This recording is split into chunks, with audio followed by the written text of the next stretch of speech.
Bonjour à tous et bienvenue ce matin. C'est avec joie qu'on se retrouve et qu'on accueille nos frères et sœurs qui viennent d'un petit peu loin et ceux qui viennent de très très très loin.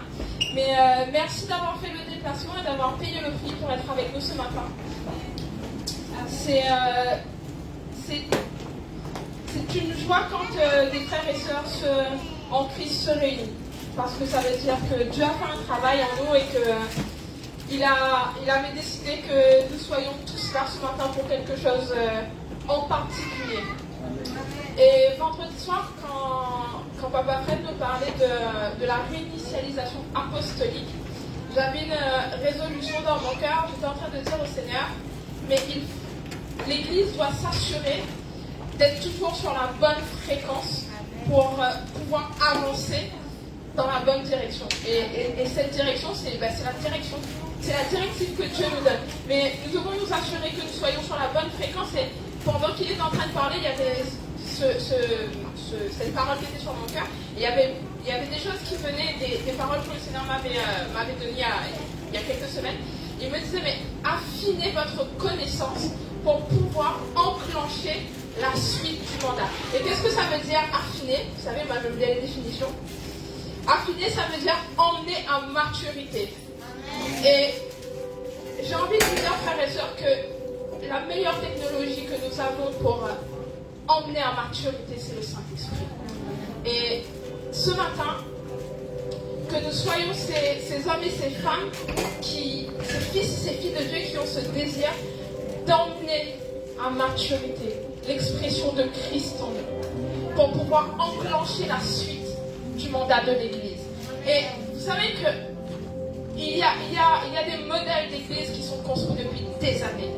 Et non pas que les standards n'ont pas été bons, mais ils sont appelés à évoluer. Mais évoluer comment? Pas selon les préceptes du monde, mais avec le Saint-Esprit. Et il n'y a pas plus beau moment que ce week-end puisque nous fêtons la Pentecôte. Et donc la présence du Saint-Esprit. Et il faut que la présence du Saint-Esprit soit tangible ce matin et qu'elle se répande partout. Et il y a un verset ce matin que j'ai reçu pendant que je priais. C'est dans Luc 1, verset 80. Je vais lire pour vous. Or l'enfant croissait et se fortifiait en esprit. Juste ça. Et ça parle de Jean. Or l'enfant croissait et se fortifiait en esprit. Et je disais un truc au Seigneur, je fais, mais Seigneur, c'est incroyable. En fait, il y a une synergie dans notre croissance humaine et l'esprit, ton esprit en nous. Et nous devons trouver cette synergie dans notre maturité avec le Seigneur et cet esprit de Dieu qui doit croître en nous. C'est ça qui fait avancer. Ton moteur, c'est le Saint-Esprit ce matin. Et ton moteur doit être le Saint-Esprit tous les jours. C'est ça qui te fait avancer, c'est ça qui te fait grandir. Et il n'y a pas d'autre chose que le Saint-Esprit. Alors que ce matin, nous nous levons et que nous cherchons cette synergie entre nous et Dieu, qui sera le relais entre le ciel et la terre. Alléluia. Oh Jésus, oh la baba so le bele keli ala baba oh la baba so le bele keli ala baba yende line bele keli ala baba so le bele yende kala baba so le bele keli ala baba yende line bele keli ala baba. Oh, Saint-Esprit, oui, Jésus. Oh, oui, nous t'accueillons, Seigneur, ce matin, oh Dieu. Oh, nous t'accueillons, Seigneur, dans ces lieux, oh Dieu. Oh, afin que, Seigneur, oh, nous trouvons, Seigneur, cette synergie, oh, entre ton esprit, oh, qui agit, qui bouge au travers de nous. Oh, Jésus, afin que nous soyons, Seigneur, l'expression de ta personne. Oh, Jésus. Yende line de la baba. Oh la baba so rebeke sende bele.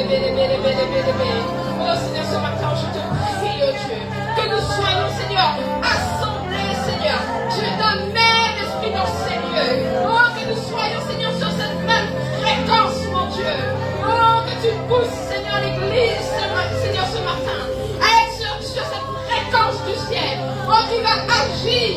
qui va bouger dans la nation. Oh, Saint-Esprit. Oh, tu agis, Seigneur, ce matin.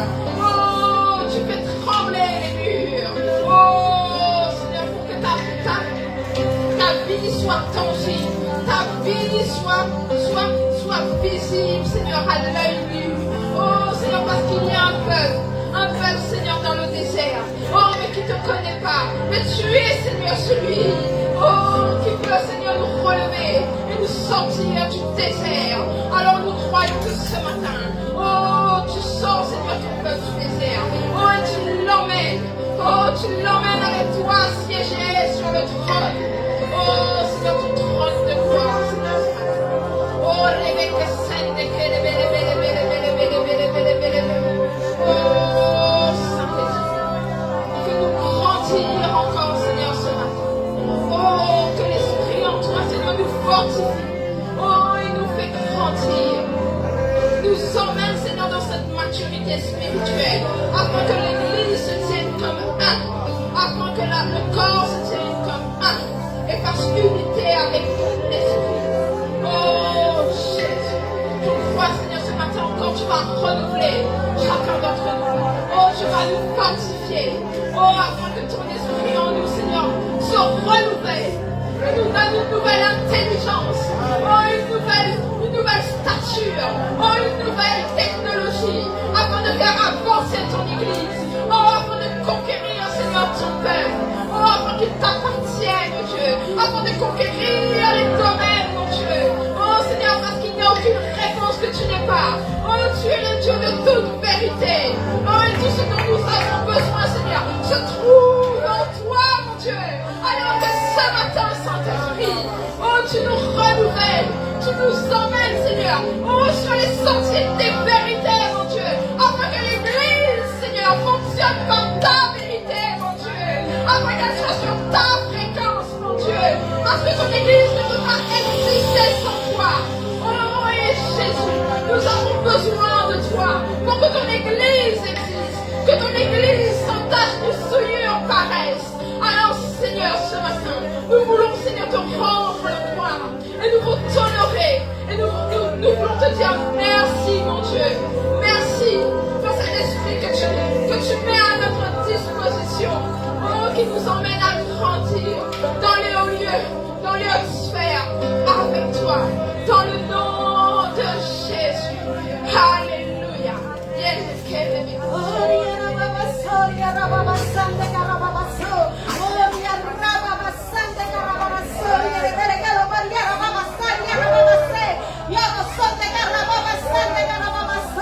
Oh Seigneur, oui, tu nous remplis de ton esprit, Seigneur, avec que nous manifestons ta vie. Et ce matin, Père, que tous ensemble nous te donnons du temps de qualité, Seigneur. Nous voulons te donner du temps de qualité, parce que tu es notre roi. Tu triomphes, tu es assis sur le trône. Et tu nous as engendrés, tu nous as formés, tu nous as remplis de ton esprit, avec que nous manifestons ta vie. Oh Seigneur, ce matin, Seigneur, en tant que fils et filles de Dieu, nous voulons nous lever, pour influencer, pour manifester ta présence. Oh,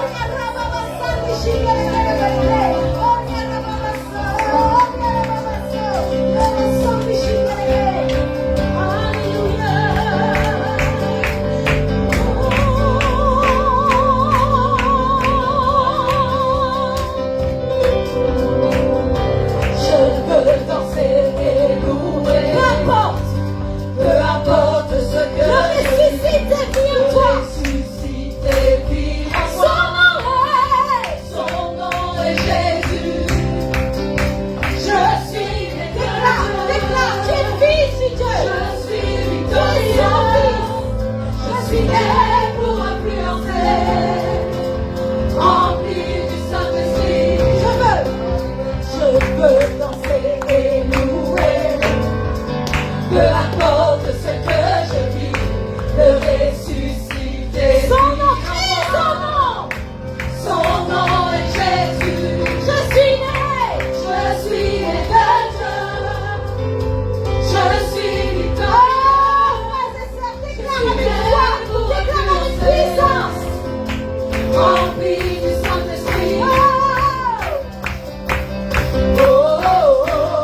temps de qualité. Hors de question de faire pitié. Parce que ce que nous avons déclaré, c'est que nous sommes nés pour influencer. Parce que tu déclares, nous devons l'être. Nous devons l'exprimer. Amen. Et ce matin, juste un verset à vous transmettre. Ce qui a été conduit, c'est pour vous tous ensemble, c'est de rester tous d'un cœur ferme. Restez tous d'un cœur ferme, attachés au Seigneur. C'est ce que nous avons besoin. Ce que chacun d'entre nous doit faire. Restez ferme. Restez tous d'un cœur ferme, attachés au Seigneur. Parce que sa grâce est sur vos vies. Sa grâce est sur vos vies. C'est écrit dans Actes 11, 23. Amen. Parce que oui, souvent les situations peuvent déstabiliser. Et ils peuvent nous faire croire le contraire. Mais Dieu nous a choisis. Il nous a positionnés. Il nous a fait naître pour influencer. Il nous a fait de lui son fils. Alors, peu importe ce que les circonstances veulent dire ou veulent décourager, nous sommes là pour impacter. Nous sommes là pour répandre sa présence. Et hors question que l'ennemi fait taire ce qu'il a mis en nous. Ce que tu as reçu, ce qui est en toi, ne doit jamais diminuer. Jamais diminuer. Alors levons-nous et prenons possession de notre territoire. Nous levons avec ce que Dieu a mis en nous. Parce que ce qui est en nous est plus fort que ce qui est contre nous. Amen. Donc ce matin, adorons-le, louons-le, manifestons sa vie.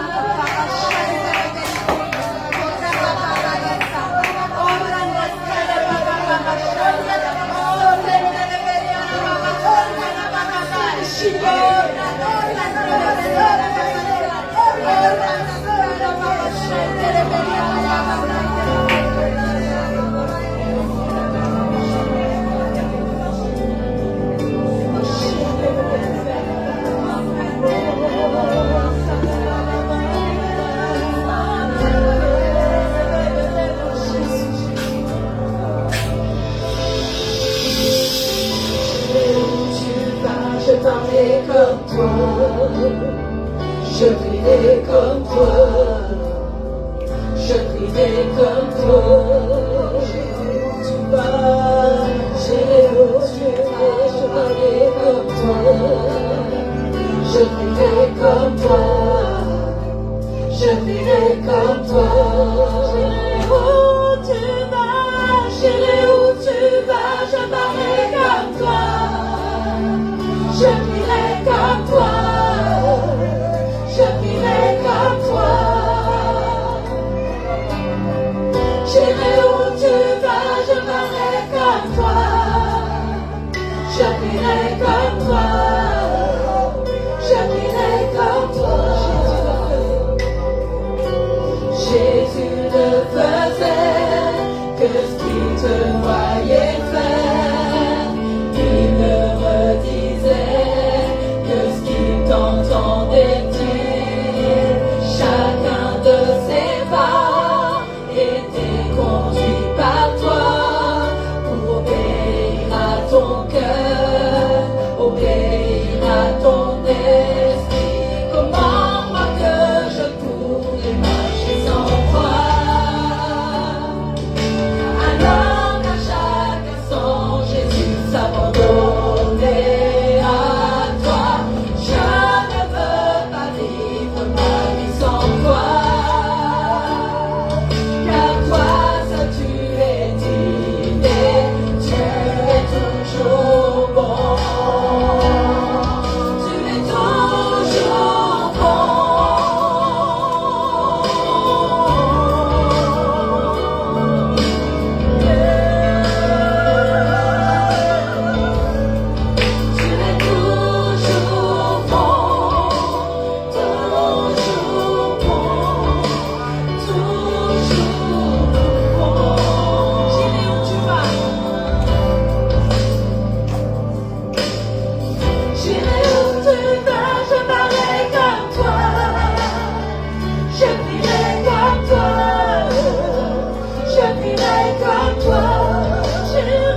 qui tu es, ce que tu as fait, ce que tu as fait. J'irai où tu vas, je parlerai comme toi, je dirai comme toi, je dirai comme toi. J'irai où tu vas, je parlerai comme toi, je dirai comme toi, je dirai comme toi. Encore dis-le, j'irai où tu vas.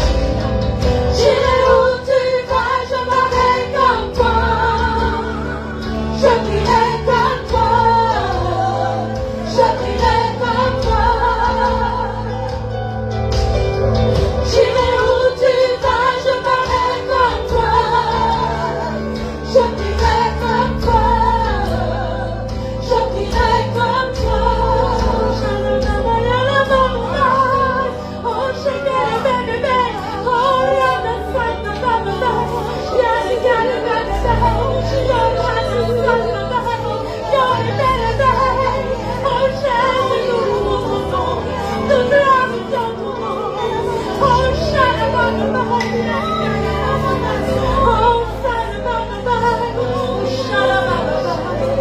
oh, ce matin, que ton église voit, Seigneur, dans l'esprit, que ton église voit, Saint-Esprit. Oh, Papa céleste, oh Seigneur Jésus, cette dimension prophétique et apostolique, cette dimension où l'église est sur la montagne, et c'est elle qui domine, c'est elle qui gouverne. Oh, par ta grâce monteuse, oh, Papa céleste, avec la vision qui est dans ton cœur.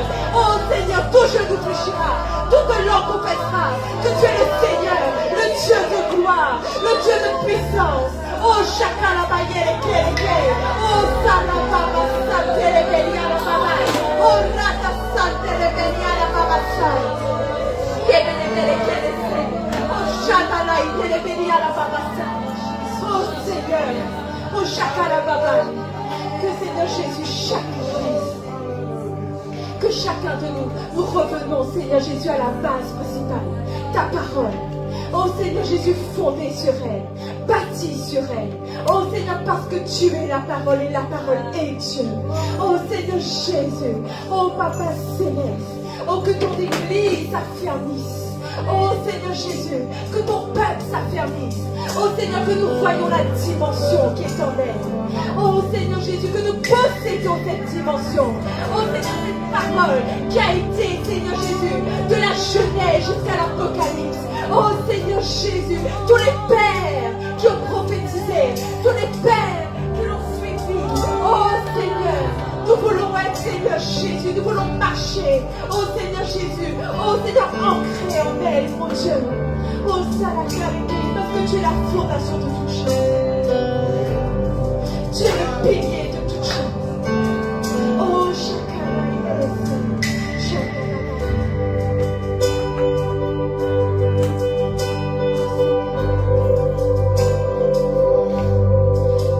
C'est ma seule fondation, le rocher de ma vie, quand tout autour de moi est détruit. En lui, je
il ne faillira jamais.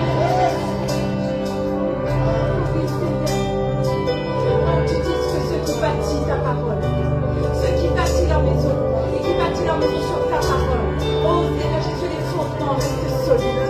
Peu importe la tempête, peu importe ce qui arrive, Dieu, nous restons solides. Oh Seigneur Jésus, nous voulons croire, Seigneur Jésus, que chaque parole qui est déversée dans nos cœurs, chaque semence que tu as ensemencée dans nos vies, oh Seigneur Jésus, il devient de plus en plus solide. Parce que Seigneur Jésus, tu as fait notre esprit. Tu circoncis nos cœurs.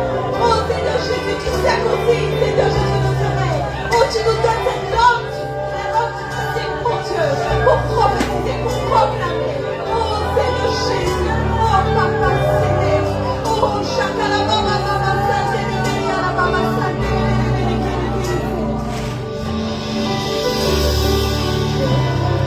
Ton avis déferle sur ma vie, mais j'ai bâti ma maison sur Jésus devant la pluie, devant la pluie déferle sur ma vie, mais j'ai bâti ma maison sur Jésus devant la pluie, devant la pluie déferle sur ma vie, mais j'ai bâti ma maison sur Jésus.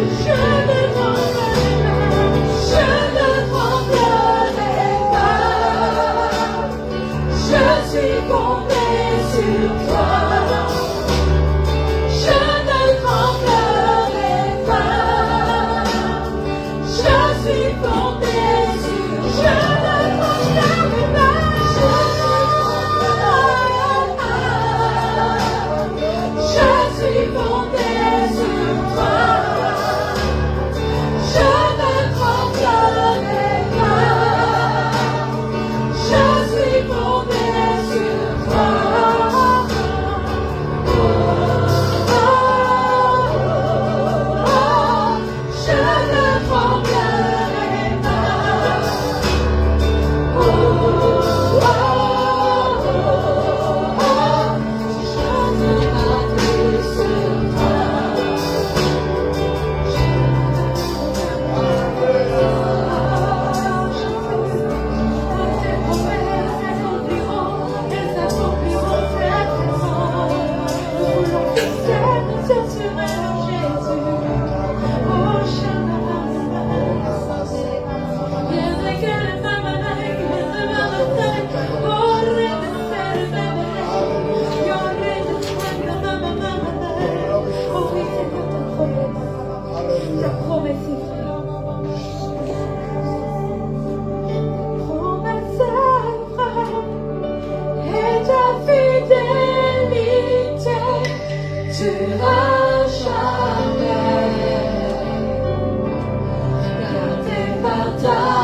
de la parole de Dieu. Alléluia.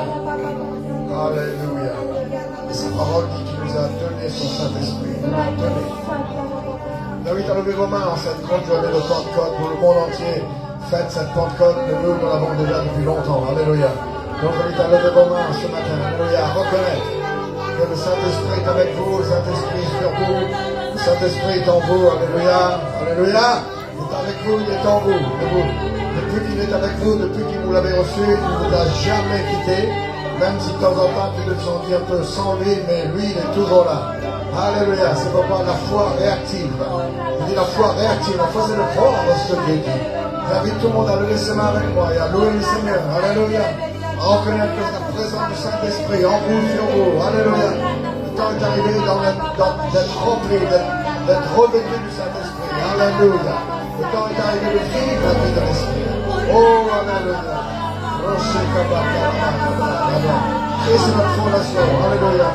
Et il a dit, je vous laisse mon orphelin, je viendrai à vous. Alléluia. Et il a parlé du Saint-Esprit. Tu viendras par le Saint-Esprit habiter en nous, être avec nous pour toujours. Oh, alléluia. À toi la gloire, Seigneur. À toi la gloire, Seigneur. Alléluia. À toi la gloire, à toi la gloire, à toi la gloire. À toi l'honneur ce matin. Merci pour ce moment que tu nous donnes. Merci pour ce privilège d'être ensemble dans cette grande ville de Paris. Alléluia. Merci parce que tu as un grand plan pour le monde entier, un plan pour ce grand pays de la France, un plan pour le peuple de Dieu dans cette grande ville et dans ce grand pays. Et nous croyons, Seigneur, que ton œuvre va se faire. Ta Bible dit, ta parole dit qu'il faut qu'il règne. Ce n'est pas une option, il faut qu'il règne jusqu'à ce que tous ses ennemis deviennent son marchepied. J'invite tout le monde à lever les mains avec moi ce matin et à croire que tous tes ennemis sont désignés pour être sous tes pieds. Il n'y en a pas un seul qui est mandaté pour tenir tête contre toi, pour gagner la partie, mais c'est toi qui es mandaté pour les vaincre. Et tu vas les vaincre au nom de Jésus. Tu vas les vaincre parce que la grâce de Dieu est chez toi. Tu vas les vaincre parce que tu es rempli du Saint-Esprit. Tu vas les vaincre parce que la vie de Dieu est en toi. Alléluia. Alléluia. À Jésus la gloire ce matin. À Jésus la gloire. Seigneur, remplis ce lieu. Remplis ce peuple. Remplis cette assemblée. Remplis ton église. Alléluia. Oh, je loue ton nom ce matin. Je loue ton nom. Alléluia. Merci Père. Merci pour ce que tu fais. Merci pour ce que tu fais. Alléluia. Alléluia. Le Saint-Esprit est en nous et sur nous. Et le Saint-Esprit est avec nous. Le Dieu est avec nous, il est sur nous. Alléluia. Et sa main, et la main du Seigneur va demeurer sur nous. Alléluia. Donc nous sommes privilégiés d'être là ce matin, tout le monde. Présent de Dieu, merci. Merci pour des gens fantastiques. Et nous allons nous asseoir ce matin. Nous sommes heureux de vous saluer tous. Nous sommes bénis d'être à Paris. Un morceau de Lyon avec nous et un petit bout de la Réunion aussi. Avec Cathy. Alléluia. Merci Seigneur. Gloire à Dieu. Nous sommes ici pour avancer, n'est-ce pas? Tout le monde avance sur quelques-uns seulement. Et nous sommes aussi pour avancer. Amen. Alléluia. Il nous manque quelqu'un. Gloire à Dieu. Alléluia. Merci Seigneur de nous permettre d'être là. Et en plus, on va être là on va être là au moins 2 semaines. Pendant 2 semaines, on va grandir. Oh Dieu. Alléluia. Nous allons aller de l'avant parce que la parole de Dieu nous fera aller de l'avant. Vous savez comment on grandit? On grandit par la connaissance de Dieu. Quelqu'un m'a entendu? Vous êtes tous un peu éparpillés ou vous êtes avec moi là? Je dis que nous grandissons par la connaissance de Dieu.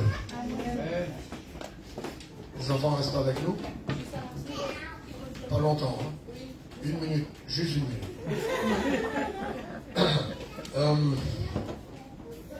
grandit comment? Croissant par la connaissance de Dieu. L'apôtre Paul dit fortifié à tous égards. Fortifié à tous égards, n'est-ce pas? Et grandissant, croissant par la connaissance de Dieu. Ça, c'est la vraie vie chrétienne. Fortifié à tous égards par sa puissance glorieuse.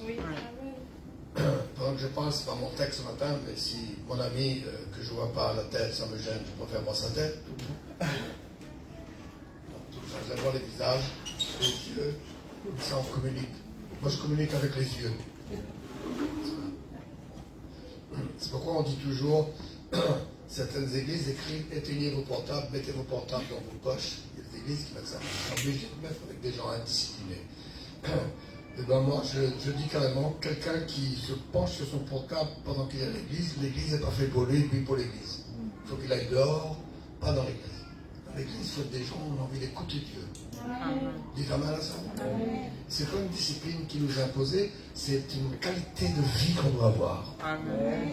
Donc on grandit. Alléluia. C'est pourquoi moi, je regarde dans les yeux, je regarde dans les yeux. C'est bon? C'est parti comme ça? Oui. C'est écrit dans Colossiens. Non, je commence bien, là, je commence bien. Colossiens chapitre. Excusez-moi. Colossiens chapitre 1er. C'est le chapitre 1er, je vous disais que c'est pas mon verset, mais comme j'ai pas envie de suivre des notes vraiment, j'ai envie de parler avec vous. Je peux? Oui. Je veux par le Saint-Esprit qu'on converse ensemble. Et que Dieu vous dise quelque chose. Ça ne sert à rien de faire une grande prédication avec quelques-uns connectés, d'autres dans les vapes, et qu'on perd notre temps. Il faut qu'on communique. Il faut qu'il y ait la communication du Saint-Esprit et que Dieu fasse quelque chose dans les cœurs. Quentin? Pas entendu. Colossiens chapitre 1er nous dit ici, le verset 10, pour marcher d'une manière digne du Seigneur, peut-être pour le verset 9. C'est pour cela que nous aussi, depuis le jour où nous en avons été informés, nous ne cessons de prier Dieu pour vous. Vous savez qu'on prie pour vous partout. Hein? Et vous aussi, vous priez pour nous. Ça, c'est là la relation dans l'esprit. C'est pas qu'on se voit de temps en temps le dimanche, c'est que nous sommes connectés, nous prions les uns pour les autres, sans cesse. Nous prions, nous avons été informés, nous ne cessons de prier pour vous. Et nous demandons que vous soyez remplis de la connaissance de sa volonté. De la connaissance de quoi? Dites encore de ça. C'est-à-dire de connaître ce que Dieu veut.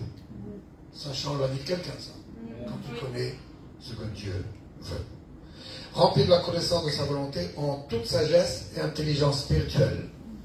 Je veux qu'on souligne bien sagesse et intelligence spirituelle. Amen. Ça veut dire que ton intellect, ta capacité cérébrale ne sera pas suffisante pour comprendre la volonté de Dieu. Tes connaissances, ton niveau intellectuel d'études sur la terre n'est pas adéquat pour comprendre les choses. Les choses de Dieu sont transmises par une sagesse et une intelligence spirituelle. Spirituelle. Dans le spirituel, il y a spirit, esprit. Ça veut dire c'est une œuvre spirituelle. Comme nos chanteuses ont voulu nous transmettre ce matin. Pas seulement écouter les chants, mais ce que nos frères et sœurs veulent nous transmettre. Parce que tout le monde qui sait Dieu a quelque chose à transmettre. On n'est pas juste en train de faire de remplir un rôle dans une église, mais nous sommes porteurs de quelque chose pour édifier l'église. Donc vous avez vu que les sœurs qui vous ont chanté voulaient vous transmettre ce matin que Dieu fait une œuvre spirituelle en nous. J'espère que vous l'avez compris, que c'est la fréquence qui a été donnée ce matin dans ces chants. C'est que Dieu veut faire une œuvre dans nos vies. Et ce qui est important, c'est que cette œuvre prenne effet en nous. Amen. Et que par cette œuvre de Dieu en nous, nous maîtrisons la vie. Amen. Nous ne laissons pas embarquer par toutes sortes de choses. Et là, il parle de cette sagesse, cette connaissance spirituelle.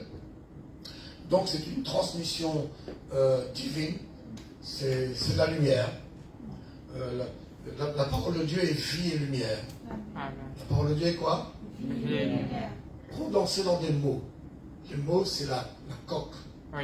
C'est ce qui est à l'intérieur. Mes paroles sont esprit et vie, on dit Jésus. N'est-ce pas? Et la chair ne sert de rien. Donc la chair, c'est l'enveloppe. Ne sert de rien. C'est la vie de l'esprit, excusez-moi, qui doit prévaloir et qui doit faire son œuvre. C'est pourquoi il est dit dans l'évangile de Jean, au commencement était la parole. Oui ou non? Oui. Ça, des versets, tous les chrétiens doivent connaître par cœur. Amen. Au commencement était là, et la parole était avec Dieu, et elle était, en elle était la vie, et cette vie était la lumière. Amen. Avant que l'homme soit créé, Dieu avait mis en place cette intelligence, cette sagesse spirituelle qui est dans la parole de Dieu, qui est la vie et la lumière. Amen. Et Paul dit, nous prions, parce que ce n'est pas en vous endoctrinant que vous allez y arriver. Nous prions que vous soyez remplis, en fait. Amen. Il faut que vous soyez remplis de la connaissance de sa volonté, en toute sagesse et intelligence spirituelle. Pourquoi faire? Le verset 10, pour marcher d'une manière digne du Seigneur. Ça va? Et de lui être entièrement agréable. De lui être comment? Entièrement agréable. Est-ce qu'on peut commencer à être libre, clair, et d'être convaincu, une fois pour toutes, du but à atteindre, c'est-à-dire totalement sanctifié, totalement purifié, totalement obéissant. Oui. Vous pouvez encaisser ces mots-là? Oui. Vous savez, si tu marches avec Dieu et tu n'entends pas les mots, si tu n'entends pas ce que Dieu te dit, tu ne seras jamais en adéquation avec son Église. Oui. Jamais. N'est-ce pas? Il faut que tu entends. Et quand tu entends, il faut que ce soit une conversation avec ton cœur et le Seigneur. Pas un homme qui essaye de t'impressionner. Pas un mouvement qui essaye de te gagner à sa solde. N'est-ce pas? De te recruter pour faire un chiffre de plus. Il faut que ce soit Dieu qui te parle. Et Paul dit que je veux que vous soyez remplis comme ça de la connaissance du Seigneur personnellement, en toute sagesse et intelligence spirituelle, pour marcher d'une manière qui plaît au Seigneur. Voilà. Et lui être entièrement agréable. Amen. Vous dites amen à ça? Entièrement agréable, comment faire? En portant du fruit en toutes sortes de bonnes œuvres. Voilà la vie chrétienne normale. Voilà le niveau d'un chrétien qui est vraiment né de nouveau, qui est touché par Dieu et qui fait profession de servir Dieu et qui a en vue d'aller au ciel, pas en enfer. Donc sa vie normale, c'est qu'il est rempli de vie et de lumière. C'est-à-dire d'intelligence et de sagesse spirituelle. Je me fais comprendre? Dites vie et lumière. J'ai pas entendu? Il est rempli de vie et de lumière, il est rempli de sagesse et d'intelligence spirituelle, et il connaît la volonté de Dieu. Il comprend la volonté de Dieu, et résultat, il marche d'une manière agréable au Seigneur, et il porte du fruit. Gloire à Dieu. Il porte du fruit comment? Par toutes sortes de bonnes œuvres. Amen. Ça veut dire qu'il n'arrête pas de progresser dans le bien. Et il n'arrête pas de faire des progrès pour faire triompher le bien sur le mal dans tous les domaines de sa vie. Oui, amen. Triompher la lumière sur les ténèbres. Et il est fortifié à tous égards par la puissance glorieuse du Seigneur, qui est le Saint-Esprit. Et qu'il est toujours avec joie, persévérant et patient. Alléluia. Je veux juste, parce que ce matin, je veux commencer en vous disant que vous êtes remplis du Saint-Esprit. Amen. Voyez-vous? Et que vous avez toute la puissance de Dieu pour décider de marcher d'une manière agréable au Seigneur. Et d'être tout le temps fort. Parce que fortifier à tous égards, c'est tout le temps fort. Vous dites Amen? Amen. Fort partout. Fort émotionnellement. Fort spirituellement d'abord, bien sûr. Qui s'ensuit, bien sûr, que vous soyez fort aussi moralement. Fort émotionnellement. Gloire à Dieu. Fort physiquement. Tu as entendu l'amen là? Fort, matrimonialement, fort dans le foyer, fort dans les finances. Je répète, fort dans les finances. Dieu ne veut pas qu'une partie de votre vie soit faible, parce que dans cette partie-là de votre vie qui est faible, ça veut dire que tu n'es pas éclairé. Tu n'es pas éclairé par la vie et par la lumière, donc tu n'es pas agréable à Dieu dans cette partie-là. Donc tu es faible. Donc ta vie est un peu démonisée. Je ne dis pas possédée, mais démonisée. C'est-à-dire les domaines dans ta vie, c'est la lumière qui gagne, c'est les ténèbres qui te contrôlent. Donc tu es faible. Le Seigneur veut que tu sois fortifié à tous égards. Amen. N'est-ce pas? Oui. Et que dans tous les domaines, tu portes du fruit par toutes sortes de bonnes œuvres. Oui. N'est-ce pas? Et je veux juste vous relire ce verset 9 et vous dire ce que la Bible, la Message Bible nous dit. Donc c'est pour cela que nous aussi, depuis le jour que nous avons été informés, nous ne cessons de prier Dieu pour vous et nous demandons que vous soyez remplis de la connaissance de sa volonté en toute sagesse et intelligence spirituelle. La Message Bible, MSG, j'aime bien cette version, elle dit que vous soyez remplis de la connaissance de la volonté de Dieu afin que vous marchiez dans des voies dans lesquelles Dieu est à l'œuvre. C'est-à-dire, c'est quand tu marches dans les voies de Dieu que tu libères le ministère de Dieu au travers de toi. Je me fais comprendre? Oui. Mais quand tu marches dans d'autres voies, tu restreins Dieu. Tu veux qu'il vienne t'aider dans tes mauvaises voies, mais tu le restreins. Donc, il te remplit de sagesse, de connaissances spirituelles, non pas pour remplir ta tête de connaissances, etc., mais il veut t'édifier par la connaissance de Dieu, afin que tu marches d'une manière qui le permet d'agir. On dit amen à ça? Il y a une manière de marcher où la main de Dieu est sur notre foyer. Il y a combien d'amen? Il y a une manière de marcher où la main de Dieu est dans notre santé. Il y a une manière de marcher où la main de Dieu est sur nos enfants. Il y a une manière de marcher où la main de Dieu est sur notre vie d'une manière générale. Il y a une manière de marcher qui fait que Dieu est à l'œuvre dans tous les domaines de notre vie. Et le chrétien doit découvrir ça. Et ce matin, nous découvrons que nous sommes remplis du Saint-Esprit. Vous êtes fortifiés à tous égards par sa puissance glorieuse. Donc, à vous et à tous ceux qui m'écoutent, le Saint-Esprit est déjà sur la terre. C'est pas la peine de lui demander de redescendre encore une fois. Il est avec nous. Alléluia. Donc il veut se répandre, il veut se remplir, il veut se répandre sur vous au travers de moi. Il veut se répandre sur vous au travers de moi. Il voulait se répandre sur nous au travers de nos chants. À chaque fois que quelqu'un exerce un ministère, il devient un canal pour que le Saint-Esprit se répande. Il veut se répandre sur toi pendant que tu es en feu à côté de ton frère et ta soeur. Et que tu ne donnes pas à ton frère et ta soeur une atmosphère négative, mais une atmosphère de feu. Crie même fort de voix. C'est comme ça qu'on vient à l'église pour édifier nos frères et sœurs. N'est-ce pas? Sinon, là où nous sommes, c'est mort. N'est-ce pas? On ne doit pas être mort. On doit resplendir de la puissance et de la vie de Dieu. Donc le Saint-Esprit, il ne faut pas... Il y a un nouveau mouvement aujourd'hui qui est un mouvement pour maturer l'Église. L'Église doit devenir mature. L'Église doit devenir sainte. L'Église doit devenir forte sur la terre. L'Église doit prendre possession de ses montagnes. L'Église doit gouverner avec le Seigneur. Entre parenthèses, comment on peut prévoir que l'Église va gouverner alors que nous sommes dans un pays de la République? Nous sommes la République, non? Oui, non? Elle est française. Et une loi de la République, c'est la laïcité. Vous connaissez ça? La laïcité, c'est que l'État n'exerce aucun pouvoir sur la religion et la religion n'exerce aucun pouvoir sur l'État. Vous êtes bien d'accord? N'est-ce pas? Donc comment on va faire là aujourd'hui avec un tas de monde, n'est-ce pas, qui croit que par leur expression publique de leur dévotion, qu'ils vont influencer. Vous croyez que c'est comme ça? N'est-ce pas? Moi je suis pour l'ordre, je suis pour qu'on ne laisse pas les bêtises se proliférer dans le pays. Et que l'ordre vienne dans la nation. N'est-ce pas?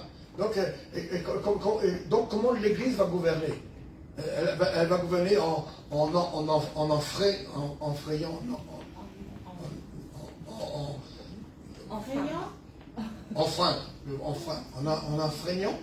Voilà. Vous avez entendu. Les lois de la République? Non, pas du tout. Donc il faut comprendre comment l'Église gouverne, n'est-ce pas? Parce que tous ces croyances, ces bondieuseries, je m'excuse de l'expression, j'espère que personne ne s'en connaît avec moi, mais tout ça, ça abrutit les gens. n'est-ce pas? Des croyances et des pratiques qui on croit qu'en les faisant publiquement, ça va influencer le monde.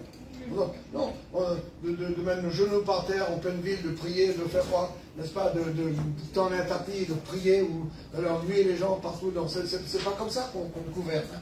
Parce que l'Église doit gouverner. Donc c'est pas avec des manifestations de croyance et de bondieuserie. L'Église doit gouverner parce que la justice et la sagesse de Dieu doivent se révéler au travers d'elle. Parce que la justice doit gagner sur la justice. Vous me suivez toujours? La sagesse doit gagner, la lumière doit gagner. Vous criez amen à ça, non? Mais vous ne voyez pas où je veux aller. Mais écoutez bien. La justice doit gagner. L'Église ne gouverne pas en influençant religieusement le pays. C'est pas comme ça que ça marche. C'est pourquoi il y a un autre mouvement. Il y a eu un mouvement dans le passé, le mouvement du Saint-Esprit. Les gens doivent ouvrir leur cœur à ce que le Saint-Esprit fait aujourd'hui. N'est-ce pas? D'accord, il y a eu le mouvement du Saint-Esprit où avec un tas d'histoires, n'est-ce pas, tomber, lever, plein d'équilibre, tomber, lever, et des foyers en désordre, et toujours des divorces à la clé, et toujours un tas de bêtises au bout, n'est-ce pas? Donc, ou alors faire donner un tas de révélations. Vous savez, comment le Saint-Esprit aujourd'hui peut révéler en public le nom de quelqu'un? Et son numéro de carte de crédit, n'est-ce pas? On peut pousser en procès à Dieu comme ça, parce qu'il faut protéger les données des gens. Oui, non? N'est-ce pas?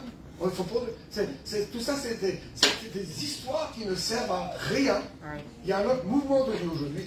Dieu veut que tu matures. Dieu veut que tu deviennes saint comme lui sur la terre. N'est-ce pas? Et il veut se servir de ton statut dans la vie pour influencer la société. Pas pour lui donner une religion à pratiquer, pour influencer la société. C'est pourquoi c'est important. Vous saisissez un peu? Oui. Mais j'ai 3 semaines avec vous, j'ai le temps. Parce que là, j'ai plus rien à perdre, rien à gagner. J'ai quelque chose à dire. J'ai quelque chose à dire. Et moi, je crois que le Saint-Esprit, il est avec nous, non pas pour nous faire vivre des cascades, des charismatiques et un tas d'histoires. Il est avec nous parce qu'il est le Fils et le Père avec nous. Oui. Vous m'entendez là? Oui. C'est pas une vague pour jouer avec, c'est pas un mouvement pour s'amuser avec, c'est Dieu le Père et Dieu le Fils en nous, avec nous. Amen. Amen. C'est la plénitude de Dieu en nous. C'est la puissance sur nous pour que nous ne vivons pas selon ce siècle, mais nous vivons sur cette terre comme des lumières de Dieu. Nous vivons sur cette terre comme des dieux. Parce que nous avons été purifiés et reparamétrés par la vie qui vient de Dieu. Par la lumière qui vient de Dieu. Il nous a engendrés par la parole de la vérité. Alléluia. Pour que nous soyons quelque part le top de ces créatures. Donc, Jésus est venu, il a fait ce qu'il faut. Vous savez qu'il est mort sur la croix, il est ressuscité. Il est monté au ciel et il a envoyé le Saint-Esprit. Et quand il envoie le Saint-Esprit, c'est comme s'il envoie la technologie de pointe. Hein? Et il envoie la chose qu'on a besoin. Et il nous donne le mouvement qu'il a besoin. N'est-ce pas? Le Père et le Fils sont, je devrais dire et parce qu'il y a un seul Dieu, pour parler la langue française, le Père et le Fils sont satisfaits d'agir par le Saint-Esprit. Par le Saint-Esprit, le Père et le Fils vont atteindre leur but dans votre vie. Amen. Vous m'entendez là? Donc c'est important pour toi de comprendre qui est le Saint-Esprit. C'est la manifestation en esprit de Dieu le Père, de Dieu le Fils. C'est pas pour jouer avec, c'est pas pour impressionner les gens. N'est-ce pas? C'est pour qu'on soit fortifié à tous égards. Et capable de porter du fruit en toutes sortes de bonnes œuvres. C'est pour recevoir l'intelligence et la sagesse spirituelle de Dieu. C'est pourquoi c'est important pour vous de pouvoir mettre un tracé devant vous. Là. Vous voulez bien, hein? D'avoir une perspective claire. La vie normale d'un chrétien.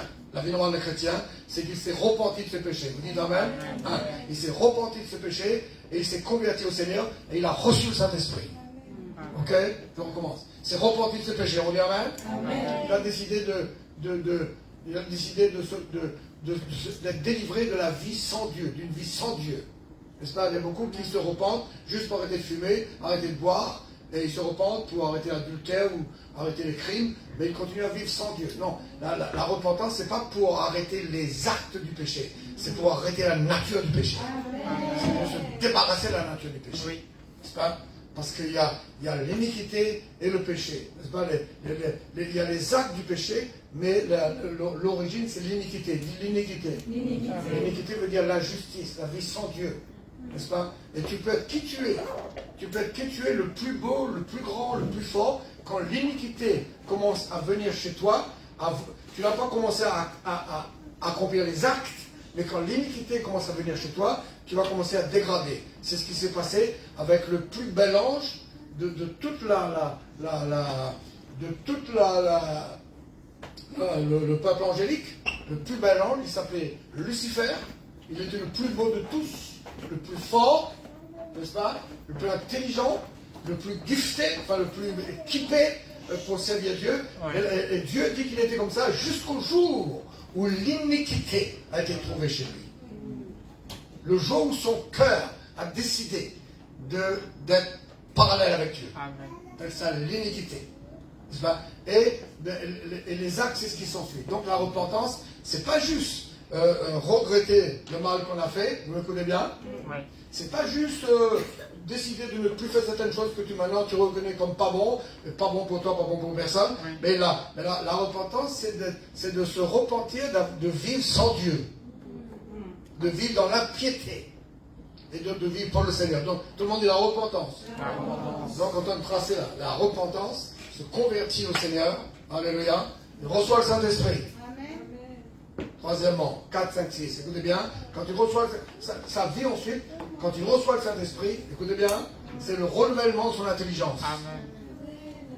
Le renouvellement de son intelligence, ça veut dire que toutes ces données sont renouvelées par la vie et la lumière de Dieu. Le renouvellement de son intelligence, et troisièmement, pour être transformé à l'image du Seigneur. C'est impossible d'être transformé à l'image du Seigneur si ton intelligence n'est pas renouvelée. N'est-ce pas? Donc, repentance, après, se convertir au Seigneur, être baptisé du Saint-Esprit, on dit Amen à ça, renouveler son intelligence, alléluia, être transformé. Pourquoi faire? Eh bien, pour justement gouverner. Et c'est là que vous et moi devons comprendre que ce que le monde attend. Je ne crois pas que le monde attend une autre religion. Le monde attend les fils de Dieu. Il attend des gens qui ne tombent plus malades, et en même fois. Ça, il attend des gens qui ne meurent pas. Les années passent, on va voir, certains ne vont pas mourir. Je dis certains ne vont pas mourir aujourd'hui. Parce que c'est pas coincé dans une religion, dans des croyances qui t'abrutit et que voilà, tu crois que c'est. Non, c'est la vie que Dieu a pour l'homme, que le monde a raté, mais toi tu l'as saisi. Amen. Gloire à Dieu. N'est-ce pas? Bonne santé. Saint à tous égards. Rempli de la puissance de Dieu. Alléluia. Fort de Dieu. Avec des foyers en bonne santé. Non, ça vous pouvez dire Amen fort.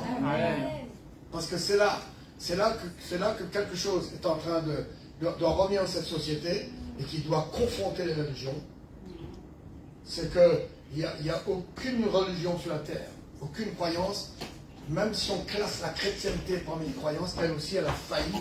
Il n'y a personne qui a réussi à remettre en place la famille selon Dieu. Vous m'entendez là? Vous m'entendez pas? Où le mari est un homme de Dieu. Tous les hommes disent Amen. Où les femmes sont des femmes de Dieu, des femmes de Dieu. Et tes enfants sont sous l'influence de Dieu. C'est pourquoi une famille doit être à l'église tous les dimanches pour apprendre à leurs enfants à marcher avec Dieu. On doit pas leur Amen fort. Non, créer la même voix. N'est-ce pas? Et la plus belle éducation que ma femme et moi, on a donnée à nos filles, c'est de les apprendre à respecter l'église. Les apprendre à respecter l'église. à le corriger quelquefois pour le faire comprendre qu'on est en présence de Dieu. Mais vous savez, les enfants, les enfants sont merveilleux. Les enfants, tu peux leur dire ce que tu veux. Hein. Tu peux être sévère avec eux. Mais les enfants captent ton style de vie. Et si son style de vie n'est pas en adéquation avec ce que tu dis, oublie leur obéissance. C'est pourquoi il faut être fortifié à tous égards. Par la puissance de Dieu. Il faut être repenti, il faut être converti au Seigneur, il faut se sanctifier, il faut être rempli de Saint-Esprit, il faut renouveler son intelligence. Il y a le mouvement, hein, n'est-ce pas? Il faut être transformé pour gouverner. Et quand tu gouvernes, non seulement la famille est en bonne santé, vous me dites Amen. Amen. Vous en parlez Amen fort. Amen. Et ta vie en général doit être en bonne santé. Amen. Ton corps doit être en bonne santé. Laissez-moi vous dire. Ta mentalité doit être en bonne santé. Et le moment arrive où ceux qui font tout ce chemin et qui marchent dans le chemin et qui veulent gouverner, le résultat c'est que nous avons du surnaturel. La santé est surnaturelle, du Père Amen. N'est-ce pas? La force est surnaturelle. La famille est surnaturelle. Les finances sont surnaturelles. Tu n'as pas des choses naturelles, tu as des choses que le monde ne peut pas avoir. Et c'est en cela qu'on va gouverner. C'est pas d'amener les gens dans nos croyances et nos bondieuseries. C'est que nous sommes là pour développer la vie qu'ils ont besoin. Ouais. Et c'est comme ça qu'on va écouter. Et c'est comme ça que bientôt, je vous dis bientôt, je ne sais pas si c'est demain, l'année prochaine ou dans 3 ans, vous verrez qu'il y aura des vrais prophètes et des vrais apôtres sur les plateaux de télévision. N'est-ce pas? Pour amener, pour remettre les choses dans la balance. N'est-ce pas? Pour être ni en guerre, ni dans des clivages. Vous savez, les clivages. Les clivages. Les cliveurs sont ceux qui... C'est un métier, ça, c'est pour briser les diamants. C'est pour couper. Les clivages, c'est des fractions. Les partis politiques qui fractionnent la société. Les religions qui fractionnent la société, qui divisent, qui éparpillent. N'est-ce pas? Il faut qu'on trouve une nouvelle génération. On n'est pas dans ces clivages-là. On est avec la vérité et la lumière que tout le monde a besoin. Et vous serez étonnés parce que le monde attend ça. N'est-ce pas? Le monde attend quelque chose de plus intelligent que cette guerre politique qui n'avance à rien. Le monde attend quelque chose de plus intelligent que toutes ces religions qui se battent les unes contre les autres. Le monde attend, n'est-ce pas? Et l'Église apostolique, elle est en possession de cette dimension. Et le problème, c'est que on veut bâillonner l'onction apostolique. N'est-ce pas? On n'en veut pas. Et on va arrêter ça. Mais mon message pour vous ce matin, c'est quoi? C'est qu'il faut sortir de toute captivité. Il faut servir le Seigneur. Il faut rentrer dans ce message apostolique et le vivre. Vous dites Amen fort? Un apôtre est sans force s'il n'a pas des exemples à montrer. Vous me suivez là? Oui. Il est sans force. Ce message est nul et non avenu, caduc. C'est pourquoi quand Paul arrive à Éphèse, il n'essaye pas de jouer le grand philosophe qui est plus fort que tout le monde. Il fallait qu'il mette sur le terrain des exemples. Et il a commencé avec 12 bonhommes. N'est-ce pas? 12 bonhommes qui ont été des élèves avec lui. Pas des fréquenteurs de culte occasionnels selon les possibilités, mais des gens qui étaient touchés par, qui étaient interpellés par cette intelligence spirituelle et cette sagesse spirituelle que ni les religions, ni la franc-maçonnerie, ni les grandes écoles ne peuvent diffuser. Ça vient que par le Saint-Esprit. Et laissez-moi vous dire, c'est révélé qu'au travers des apôtres et des prophètes. Même le chrétien qui voudrait faire son culte personnel avec sa Bible ne le saisira pas. Tu commences à saisir quand cette onction apostolique, prophétique commence à pénétrer ton cœur et à ouvrir en toi ce chapitre de l'illumination où Dieu illumine ton cœur. Alléluia. Amen. Donc ça, c'est la vie chrétienne que vous devez avoir. Et je vous annonce que c'est possible parce que le Saint-Esprit est sur vous. Amen. Ça, c'est la première chose que tu dois entendre ce matin. Le Saint-Esprit est avec toi.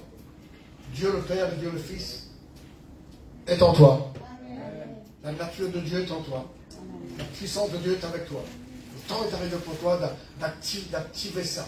Et je vais vous montrer ce matin que, comme pour les apôtres, eh bien, le diable, c'est une métaphore. C'est là dans l'Écriture, c'est une image. Mais c'est un message de Dieu. Le diable veut mettre en prison les apôtres. Tu verras ça dans tous les actes des apôtres. Et à chaque fois, il fallait que les anges les délivrent. Et qu'ils n'arrêtent pas d'annoncer les paroles du Seigneur. Amen. Parce que sinon, il n'y a pas d'euro pour le peuple. Je crois que c'est Ésaïe 8 qui le dit quelque part, si vous voulez entendre. Il dit, à la loi et au témoignage. Sinon, il n'y aura pas d'aurore pour le peuple. Ça veut dire il n'y aura jamais un nouveau matin. On ne verra pas l'aurore d'une vie nouvelle. Si on ne revient pas à la loi et au témoignage, le tunnel continuera pendant longtemps. Or, il faut qu'on sorte des ténèbres. Alléluia. Vous êtes amen fort, vous? Bon, regardez les Actes des Apôtres, vous allez voir dans le chapitre 5. Actes des Apôtres, chapitre 5, il est écrit ici au verset 17. Cependant, le souverain sacrificateur et tous ceux qui étaient avec lui, savoir le parti des Sadducéens, se levèrent remplis de jalousie, mis à la main sur les apôtres. Sur qui? Et les jetèrent dans la prison. Jetèrent où ça? Dans la prison publique. Mais un ange du Seigneur, gloire à Dieu. Vous croyez dans les anges, vous? Amen. Il y en a avec nous ce matin. Mais un ange du Seigneur, ayant ouvert pendant la nuit les portes de la prison, les fit sortir et leur dit, allez, tenez-vous dans le temple et annoncez au peuple toutes les paroles de cette vie. Amen. Gloire à Dieu. J'ai envie de vous montrer, j'espère que vous n'allez pas sécher les coups, hein, ça sécher les coups. J'ai envie de vous montrer et de parler avec vous de cette restauration apostolique qui est là, mais pas de vous le montrer comme une vision personnelle, parce que le mouvement apostolique nous saurait être la vision personnelle d'un homme. Et ce n'est pas non plus un idéal d'église, parce qu'on n'est pas content et on veut faire une église à sa manière. Vous savez, les gens qui ont un idéal d'église, ils passent d'église en église, ils ne sont jamais contents. Parce qu'ils ont une église à leur manière et ils veulent la trouver quelque part. Ça n'existe pas. Il n'y a pas d'idéal d'église. Il y a un modèle dans l'écriture. Il y a même à ça. Et je vais vous montrer que de cette restauration apostolique qui est là, qui est en train de venir, qui est la solution, qui est la technologie de Dieu pour que Sion vienne en existence sur la planète. Sion, la montagne de Sion. Vous connaissez un peu, mais on verra avec plus de précision, parce qu'il faut s'approfondir. Amen. Pourquoi? Par toute espèce de sagesse et d'intelligence spirituelle. Pour comprendre la volonté de Dieu. Donc il faut approfondir. Et le Seigneur sera mis à Bethel, sur des villes de la Bible qui représentent des dimensions théologiques, religieuses, traditionnelles. Donc il sera mis à Bethel, ni à Bethsheba, à Beersheba, mais il sera resplendissant de gloire sur la montagne de Sion. Donc la demeure du Seigneur n'est pas une salle qui est sur la terre, ni une dénomination qui est sur la terre, ni un peuple qui voudrait vouloir se réclamer comme étant le peuple de Dieu par excellence. Ce n'est pas comme ça. C'est une dimension divine. Elle est spirituelle. Elle est dans l'esprit. Et ceux qui sont à Sion, je dis ceux qui sont à Sion, vous m'écoutez là? Oui. Ceux qui sont à Sion se révèlent eux-mêmes par une vie surnaturelle. On n'est pas saisi là. Hein? Tu ne dis pas nous sommes Sion. Il faut que tu sois vraiment fortifié à tous les égards par la puissance glorieuse du Seigneur. Et que tu sois capable de porter du fruit par toutes sortes de bonnes œuvres. Et il faut que tu es quelqu'un en possession, en possession de l'intelligence divine qui est stockée dans le Seigneur et qui remonte bien avant les Incas, bien avant les Juifs et bien avant toutes les peuplades de la terre. Ça remonte depuis au commencement avec Dieu. Cette sagesse, cette intelligence spirituelle là, n'est-ce pas? Donc il faut que tu ouvres ton cœur pour cette dimension. Vous m'entendez? Oui. Tu ne peux pas se faire en un dimanche matin. Vous m'écoutez bien là? C'est impossible que ça se fasse en quelques moments comme ça. C'est impossible ça. Donc il faut que tu ouvres ton cœur à cette intelligence divine pour que, étant rempli du Saint-Esprit, étant en train de renouveler ton intelligence, en train de te transformer au fur et à mesure. Le mot transformer dans la Bible, là, veut dire métamorphosis. Ça veut dire une transformation irréversible. Ça vous intéresse, ça? Ça vous intéresse? Il y a des gens qui disent, ah, Dieu m'a changé. Ah, je suis changé par Dieu. Quelques semaines après, ils coulent dans les bas-fonds. Ils ne sont pas changés, là. Mais la transformation qui vient de Dieu est irréversible. Tu rentres dans des dimensions dans lesquelles tu ne recules plus. à moins que tu renies le Seigneur. Donc tu es transformé, renouvelé dans ton esprit, transformé par le renouvellement de l'intelligence. Et qu'est-ce qui se passe? Eh bien, tu vas découvrir. Laisse-moi découvrir. Non, dites encore. Vous allez découvrir que c'est en vous. Ça vraiment, ça c'est pas sympa. C'est pas sympa quand on découvre ça. Et j'ai dû moi-même faire face à ça. Tu te rends compte que tu restes dans les manquements, tu restes dans la misère, hein, tu restes dans les tu es vaincu par tes Goliaths. Et puis tu pries, tu jeûnes, tu combats, tu fais le tour du monde, puis rien ne se passe.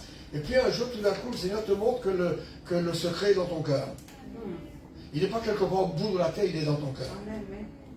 Il y a quelqu'un qui a dit ça un jour. Il a dit que Dieu, eh bien, il a mis la connaissance de Dieu à un endroit où la main de l'homme ne pourra pas chercher par elle-même. N'est-ce pas? Il a mis la pensée d'éternité dans nos cœurs. Et là, je me suis rendu compte de ça alors, n'est-ce pas? Il suffisait de rester 1 heure tranquille, et de méditer, et de réfléchir, sans être pressé. Avec moi, sans être pressé. Et c'est un peu compliqué aujourd'hui.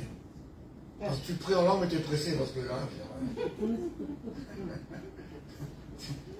tu organises ta vie, mais tu es pressé, parce que tu es dans un agenda, dans un emploi du temps, pas possible. Il faut arriver nécessairement que tu n'es pas pressé. Parce que le fruit de la justice est semé dans la paix. Et là, tu te rends compte que la santé divine est au fond de ton cœur. Tu te rends compte que la force de Dieu est au fond de ton cœur. Et qu'il te donne le Saint-Esprit pour ça. Mais maintenant, il faut que tu arrives à l'activer. Et ça, c'est un mot que vous devez mettre dans votre agenda, le souligner très fort. Aujourd'hui, un chrétien doit saisir l'intelligence, la sagesse spirituelle pour activer son statut de fils de Dieu. Qu'est-ce que je dis?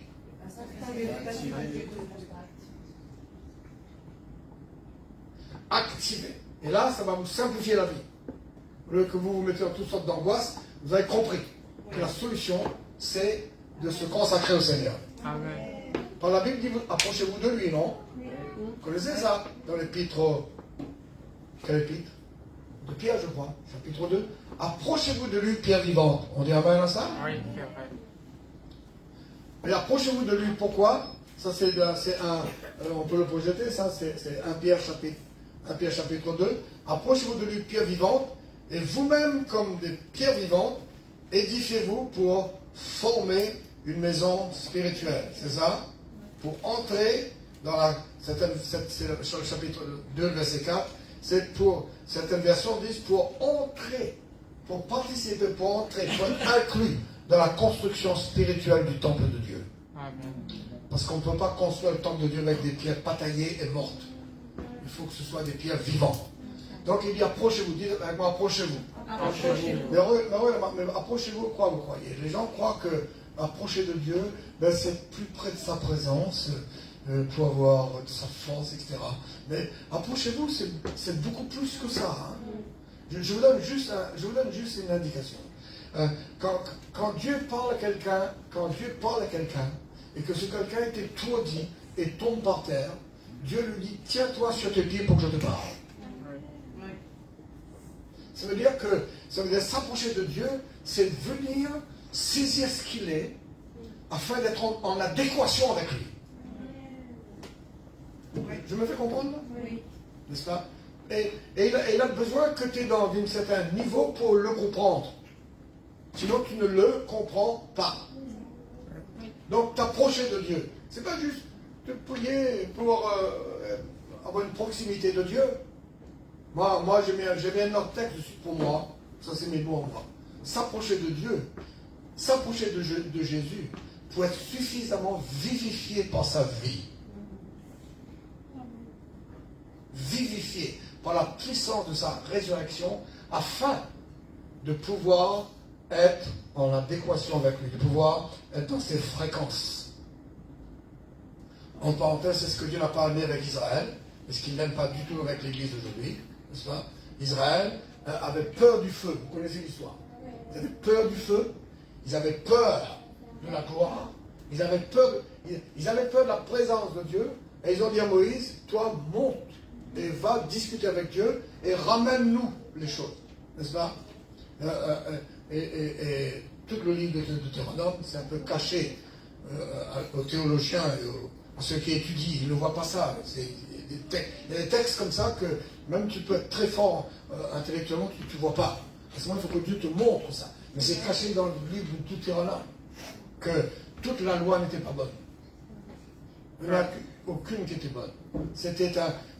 Tout ce que Moïse a reçu était un ricochet, était quelque chose. Il a vu la sainteté, il a vu la gloire de Dieu, et c'était recuit à la manière de Moïse. C'est pourquoi quand Jésus parle à l'Église, il dit il est écrit dans votre loi. Il ne dit pas sa loi. Il est écrit dans votre loi. C'est pas la loi de Moïse. Donc tant qu'il y a quelqu'un entre toi et Dieu, tu es cuit. C'est pourquoi les vrais apôtres et les prophètes ne vous posséderont jamais pour eux. Ils vont vous connecter avec Dieu.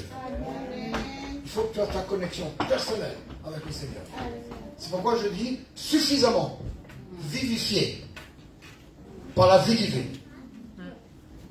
N'est-ce pas? Afin d'être reparamétré. N'est-ce pas? D'être changé dans ton cœur par la parole de Dieu et de devenir ce que Dieu dit que tu es. Tu es son image et sa ressemblance. Amen. Je dis tu es son image et sa ressemblance. Avant que j'arrive à ce texte, repenti, converti au Seigneur, baptisé d'eau, du Saint-Esprit, renouveler son intelligence par la parole de Dieu, être transformé. Dis avec moi, transformé. Eh bien, j'aimerais vous dire à tous que ça, c'est crucial aujourd'hui, et c'est quelque chose dans lequel on va passer du temps, parce que nous parlons de gouverner le monde, tout en respectant la laïcité. Mettez ça dans votre tête, si vous n'avez pas tout compris, vous comprendrez au fur et à mesure. Sans être des perturbateurs, sans être des dérangeurs de la vie de la société, mais comme quelqu'un que vous avez quelque chose de supérieur à emmener. Et vous avez des résultats pour le prouver. Vous ne voulez pas endoctriner personne, vous ne voulez pas changer la religion de personne. Vous voulez dire, je suis une manifestation de ce qui était au commencement. Avant que tous vos pères ont inventé vos religions là. Avant que tous ces gens ont mis en place la philosophie, Dieu a mis en place une sagesse et une intelligence spirituelle. Je viens vous dire qu'elle est en moi, que je la possède, et je vous le démontre. Alléluia. N'est-ce pas? C'est un autre genre d'évangélisation. N'est-ce pas? C'est un autre genre d'impact. Donc, parce que nous parlons de ça, c'est important de comprendre qu'il faut vraiment être transformé. Et, puisqu'il faut activer, ça c'est des mots que vous mettez dans votre esprit, c'est une partie de l'intelligence spirituelle que vous devez avoir. C'est déjà en vous, vous devez l'activer. Vous devez renouveler votre intelligence, vous devez être transformé. Gloire à Dieu. Il faut vouloir vivre cette expérience afin d'être en état de gouverner.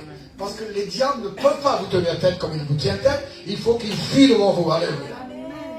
Les ténèbres ne peuvent pas rester avec vous. Ce n'est pas possible. N'est-ce pas? C'est impossible de laisser l'adversaire dominer et d'avoir vécu 40 ans, 25 ans, 50 ans d'église, n'est-ce pas? De vivre avec Dieu et d'être comme tout le monde. C'est pas possible, il y a quelque chose qui ne va pas. D'être comme tout le monde. N'est-ce pas? D'être fait comme tout le monde. D'être obligé de parler comme tout le monde. Non. Il faut qu'à ce moment, ce résultat de la vie de Dieu soit manifeste au travers de nous. Donc, c'est pourquoi pour être transformé, eh bien, je vais vous donner une autre expression biblique. Eh bien, il faut apprendre à se revêtir. Regardez dans Ephésiens chapitre 6, vous allez voir. Gloire à Dieu. Alléluia. 2026, on va s'en sortir. Amen. Hein? Amen fort. Amen. Dis à ton voisin ou à ton toi-même, c'est pas le voisin ou à ta chaise, dis 2026, on va s'en sortir. Hein? 2026. Alléluia. Vous savez pourquoi? Eh bien, c'est parce que c'est la parole que ma femme a dit dernièrement. Il dit parce que la lumière véritable paraît déjà. Oh. Les ténèbres sont en train de se dissiper. Et vous savez ce que l'Épître aux Romains dit? L'Épître aux Romains dit c'est le moment, on va lire ça avant, c'est dans Romains 13, Romains 13. L'Épître aux Romains dit c'est le moment de se dépouiller des œuvres des ténèbres. Alléluia. On dit Amen. Amen. Se dépouiller de quoi? Et de revêtir les armes de la lumière. C'est Romains 13, verset 4-12. La nuit est avancée, le jour approche. Dépouillons-nous donc des œuvres des ténèbres et revêtons les armes de la lumière. Amen. Marchons honnêtement comme en plein jour, loin des orgies, loin de l'ivrognerie et de la luxure et de la débauche, des querelles et de la jalousie, mais revêtez-vous du Seigneur Jésus-Christ. On dit Amen à ça?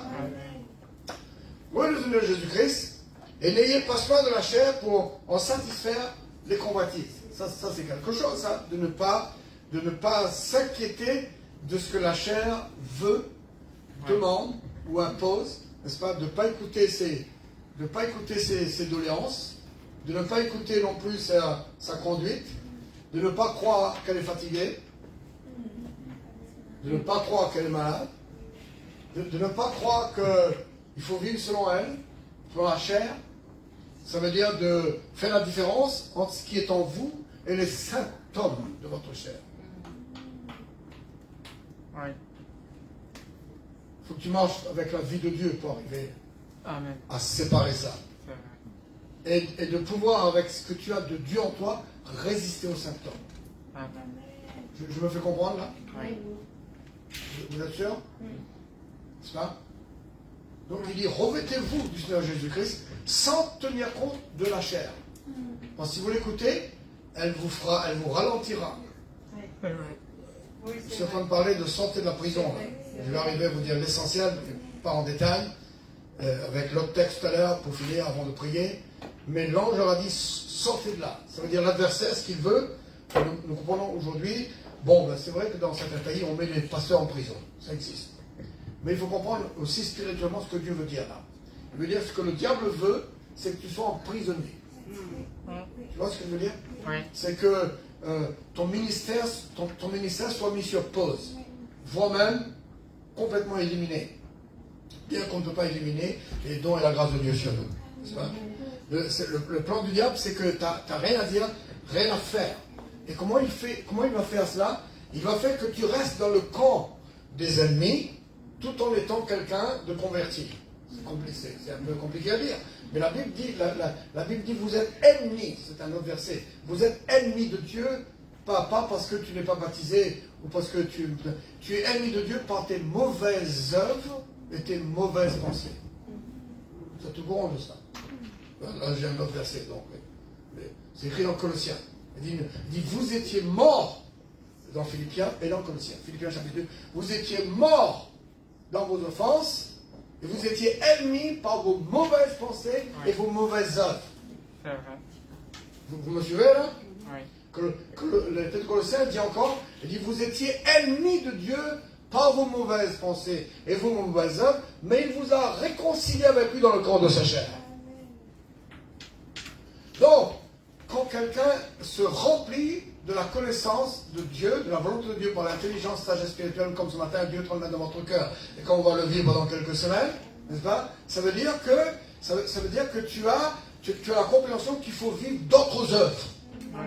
Il faut te fortifier à tous égards pour manifester d'autres œuvres. Si tu restes dans des œuvres, et la tiédeur est une œuvre du diable. Dis-moi amen fort. La tiédeur, c'est quoi? C'est une œuvre du diable, ça. Oui, c'est vrai. Tu es ennemi. Et la Bible dit quand tu es ennemi, tu es un enfant de colère comme les autres. Ouais. C'est que le même bâton qui frappe tes voisins te frappe aussi, bien que tu prennes la scène et que tu parles en langue. Parce que c'est comme ça. C'est pourquoi l'apôtre Paul dit, mais moi je prie pour vous, que vous soyez remplis de la connaissance de sagesse spirituelle, je vais vous sortir de ce camp-là. Et que tu sois rempli de sagesse, d'intelligence spirituelle pour manifester les œuvres du Seigneur, pour lui être agréable. Alléluia. Et là, ce verset nous dit, dépouillons-nous des œuvres des ténèbres. J'entends parler d'être transformé. Il est transformé. Donc, tu comprends comment être transformé. N'est-ce pas? Tu renouvelles ton intelligence. Ton intelligence est renouvelée par la sagesse et la sagesse et l'intelligence de Dieu. Tu dis amen à ça? Parole de Dieu, ça te renouvelle. Ça renouvelle ta connaissance. Renouvelle ton intelligence. Mais maintenant, tu as besoin d'être transformé. Tout le monde est transformé. C'est merveilleux d'être transformé. Hein? Alléluia. Amen. Amen fort. Que ta femme est rassurée avec toi. Dis amen fort, va. Ton mari est rassuré avec toi. Vous ne savez pas comment les gens vivent des vies en dessous. Hein? Vous ne savez pas. Les gens vivent des doubles vies incroyables. Ils sont vaincus. Et si tu es vaincu avec ce monde, comment tu vas gouverner avec ce monde? Tu ne peux pas gouverner ce monde. Tu peux gouverner un monde qui est plus fort que toi. N'est-ce pas? Donc, quand tu es transformé, eh bien, tu te dépouilles des œuvres des ténèbres et tu revêts les armes de la lumière. Tu crois amen? Donc aujourd'hui, il faut apprendre à se revêtir. Il faut marcher comme un plein jour. Eux, ils marchent dans les ténèbres. Nous, on marche déjà dans le jour du Seigneur. Je dis, on marche déjà dans les jours des cieux sur la terre. Marcher comme un plein jour. Alléluia. Je vous montre cela parce que je vous montrerai dans le fur et à mesure qu'on est ensemble comment il faut se saisir de nos montagnes. Et beaucoup de chrétiens croient qu'ils sont prêts pour les montagnes. Hein. Ils ne sont pas prêts. Et ça, je vous dis à vous tous, vous êtes prêts à écouter? Hein? Si votre montagne, c'est-à-dire votre montagne, ça veut dire, je ne sais pas si canal, j'espère que. Il faut me suivre jusqu'à dimanche, dans 3 dimanches. Hein. Il faut me suivre. Et mettre tout ça ensemble. Hein? Si votre montagne, ça veut dire votre vie, votre carrière sur la terre. Dites ma carrière. Vous me suivez bien là? Si votre carrière sur la terre vous empêche d'être à l'église, je suis bien d'accord qu'il y a des exceptions à des choses particulières quelquefois, mais ça peut pas être un style de vie. Si votre carrière vous empêche d'être à l'église, soit vous n'avez pas fait de démarche parce que ça ne vous a pas encore tapé à la tête, à l'oreille, vous n'avez pas encore décidé de réformer ça, soit vous êtes dans un piège qui n'est pas pour vous. Ça ne va plus. Notre carrière ne doit pas nous tirer de l'église. Sinon, ça n'a plus de sens. Oui. Mais, comme je dis, il faut l'entendre. Tu dis amen à ça? Il faut que tu l'entends. C'est toi qui dois voir ça.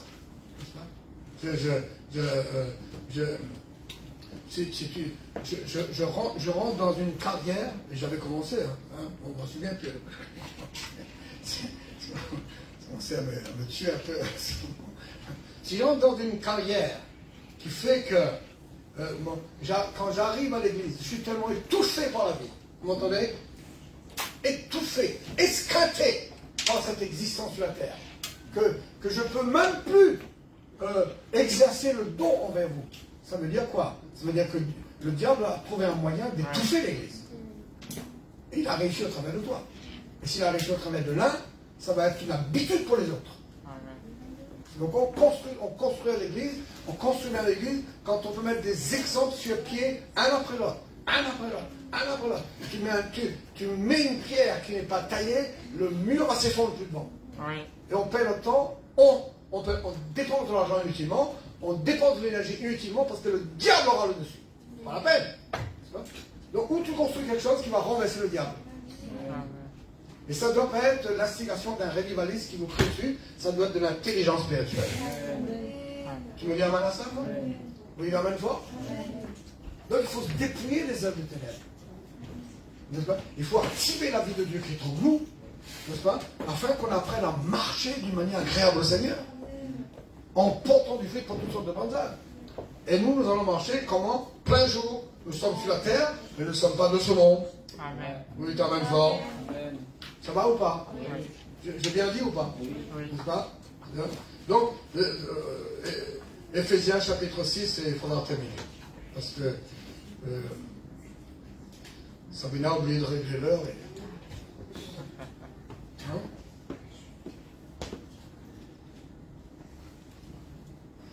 Gloire à Dieu. Mais je rends grâce à Dieu pour le peu que je peux vous dire. Hein? Je rends grâce à Dieu. Le peu que je peux vous dire.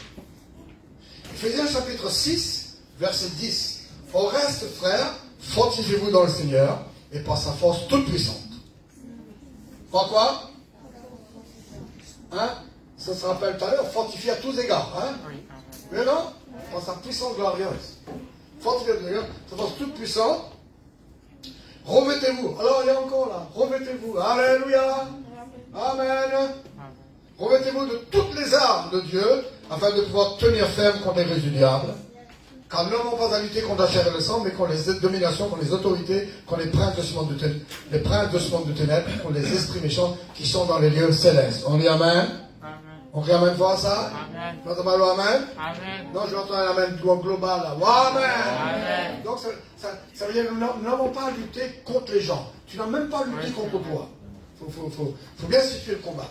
Tu n'as pas à lutter non plus contre un gouvernement. Tu n'as pas à lutter contre je ne sais pas quoi. Tu as à lutter contre des esprits. Et ces esprits mauvais se sont infiltrés dans la société, bien sûr. Et la présence, vous m'écoutez bien? Oui. La présence et le gouvernement de ces esprits mauvais, parce qu'ils gouvernent, la présence de ces gouvernements, c'est qu'ils ont installé dans la vie de l'humanité une conduite anti-Dieu. Et Dieu compte sur toi pour réinstaller le culte à Dieu sur la terre. Hein? Donc tu te bats contre des esprits. Donc à chaque fois que tu te retrouves dans un égarement, vous m'entendez? Oui. Un égarement, tout le monde est en prière, toi tu es au bar avec je ne sais pas qui, des amis que tu trouves que c'est le plus important.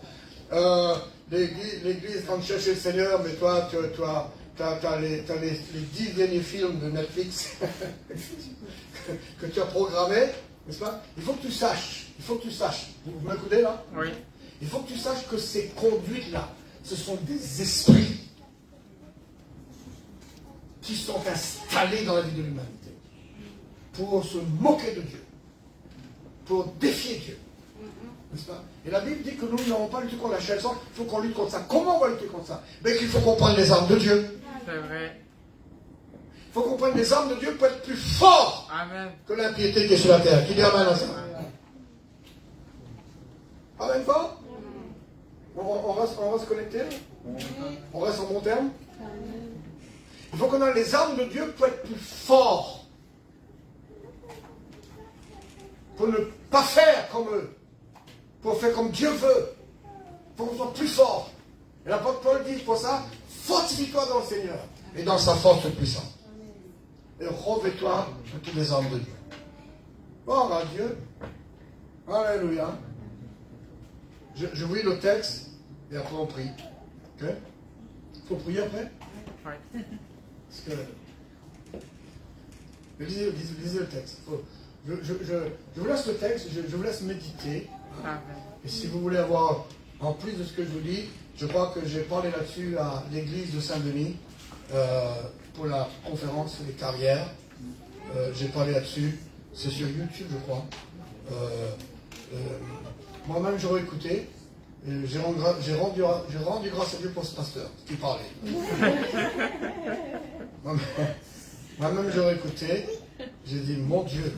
Et j'ai réécouté. Parce que aujourd'hui, ce qui est extraordinaire, et vous allez voir dans ce chapitre, c'est le chapitre 12 des Actes des Apôtres.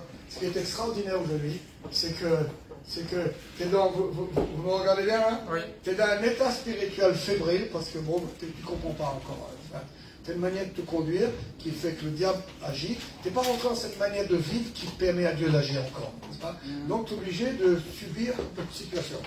Quelquefois, tu as des situations qui sont là comme des Goliaths. Tu te regardes dans les yeux, ils te résistent. Des Goliaths qui te font la guerre. Et c'est pas bon d'être tout le temps en but avec une adversité qui est plus forte que toi, ça détruit le moral. Mais ce qui est extraordinaire, c'est que tu as ces trois mots en toi: activation, renouvellement de l'intelligence et transformation, et revêtement. Tu essaies de comprendre tout ça. Et que tu le vis. Et bien tu seras étonné que les problèmes s'évanouissent tout seuls. C'est ça qui est fantastique. Et là, tu dis, la Messenger Bible, elle a raison. Marche d'une manière que Dieu est au travers de toi. Si tu continues à marcher d'une manière que c'est le diable qui pourra faire de toi un exemple de dégradation et de blasphème pour le nom de Jésus, et qui rabaisse l'évangile, et qui réduit l'église à rien du tout, si tu as un exemple comme ça, eh bien, tu peux être sûr que tu peux être à l'église, mais tu peux avoir 3 millions, mais plus dépressif que le président de la banque de comment c'est le fatigué actuellement, j'ai oublié, la Banque mondiale, je sais pas qui. Parce que il n'est pas question de l'allure que tu as dans la vie. Il est question de la santé divine. Vous m'écoutez là? Vous m'écoutez fort? Et ça me sert à quoi? Ça me sert à quoi de marier une jolie femme et d'avoir tout un tas de choses si tous les deux on va finir en travaillant le chagrin? Ça ne sert à rien. Et que j'étais un chanteur de crack, j'étais un causeur. Il faut que le chrétien comprenne ça aujourd'hui. Il faut dépasser ça. Et si on ne veut pas prouver par l'évangile la bonne vie, on va prouver comment? Par quelle doctrine? Sur quelle chose on s'appuyer pour gagner dans la vie? Non, la seule manière, c'est la saine doctrine. C'est l'évangile du Seigneur Jésus-Christ. Donc regardez dans chapitre 12 de Actes des Apôtres, verset 1er, mais en même temps, le roi Hérode se mit à maltraiter quelques membres de l'église et il fit mourir par l'épée Jacques, frère de Jean. Voyant que cela était agréable aux Juifs, il fit encore arrêter Pierre. C'était pendant les jours des pains sans levain. Après l'avoir saisi et jeté en prison, il le mit sous la garde de 4 escouades de 4 soldats chacune, avec l'intention de le faire comparaître devant le peuple après la Pâque. Pierre donc était gardé dans la prison et l'église ne cessait d'adresser pour lui des prières à Dieu. Heureusement qu'on a un peuple qui prie. Hein? Amen. Et beaucoup d'entre nous aussi, là. On doit rendre grâce pour nos parents, hein, qui ont prié pour nous. Oui, Certains de nos parents sont morts. Vous croyez que leurs prières ne sont pas devant Dieu? Tu ne vas pas t'en sortir. Hein. Ma maman priait pour que je marche avec Dieu, moi et toute ma famille. Nos parents aussi. Vous êtes sûrs. Peut-être que ça ne vous fait rien, mais Dieu établit l'alliance. Si tes parents marchent avec Dieu, et actuellement, tes parents marchent avec Dieu, sérieusement, toi tu ne peux pas être sérieux comme tes parents. Ben, il y a toujours quelqu'un qui paye le prix pour toi, pendant que toi tu es comme ci, comme ça, quelqu'un est sérieux pour toi. Dieu va te coincer. Obligé. Ouais, je vous dis ça, par expérience. Et on ne se sert pas de la main de Dieu. Impossible. Donc regardez, les prières à Dieu. C'est pourquoi n'arrêtez pas de prier pour vos enfants. Amen. Quel que soit leur état, n'arrêtez jamais. La nuit qui précéda le verset 6, le jour où Hérode allait le faire comparaître, Pierre lié de 2 chaînes dormait en 2 soldats. Donc il dormait, c'est un apôtre, mais il dort. Et des sentinelles devant la porte gardaient la prison. Et voici un ange du Seigneur survint. Gloire à Dieu pour les anges. Alléluia. Allez, fais un peu de folie avec moi pour la fin. Dis, je considère les anges. Dites, je considère les anges. Je reconnais leur ministère. Les anges, vous êtes bienvenus. Tu commences à comprendre qu'ils sont là. Oui, amen. Le Saint-Esprit vient, change ta vie. Mais quand tu réalises que les anges aussi sont là, ça t'apporte un plus extraordinaire. Oui. Mais pourquoi il faut marcher avec Dieu? Parce que vous verrez désormais le ciel ouvert et les anges de Dieu monter et descendre. Amen. Mais si tu persévères à ne pas comprendre ce que Dieu veut te dire et être une forte tête à faire comme tu veux, ton ciel sera plutôt fermé, même si tu le chantes. Et au lieu que ce soit les anges qui montent et qui descendent, il y a des domaines de ta vie qui sont démonisés. Oui. N'est-ce pas? Moi j'avais l'habitude de mal, dans le début de ma vie de prédicateur, j'étais mal. Et pendant longtemps, le Seigneur m'a montré, mais arrête de penser ça avant de dormir. Arrête d'imaginer ces affaires-là. Arrête de les ressasser. Et j'ai pas pu, hein. C'est plus fort que moi. Et je me suis rendu compte que, donc, il y a un espace de ma chambre qui est démonisé. Même je change de chambre, même affaire. Donc ça ne dépend pas de la chambre. Donc j'ai réalisé que non, il faut prendre au sérieux. Dieu te dit, c'est pas les démons tes copains, ce sont les anges qui l'ont monté. Mais si ta vie les repousse, comment tu comptes avoir le ministère avec toi? Ils sont envoyés pour exercer un ministère en plus toi. Il ne faut pas que ta vie les repousse. Tu me dis en même temps ça, quoi? Donc un an. Et voici un ange, verset 7, un ange du Seigneur survint et une lumière brilla dans la prison. L'ange réveilla Pierre. Alléluia. En le frappant du côté, en le disant, lève-toi promptement. En lui disant quoi? Et il se lève et les chaînes tombaient de ses mains. Alléluia. Et l'ange lui dit, mets ta ceinture. Mets quoi? Mets ta ceinture, tes sandales. Et il fait ainsi. L'ange lui dit encore, enveloppe-toi de ton manteau et suis-moi. Pierre sortit et ne sachant pas que ce qui se passait par l'ange était réel, il s'imaginait avoir une vision. Avant de lire le verset 10, je vais vous montrer, n'est-ce pas?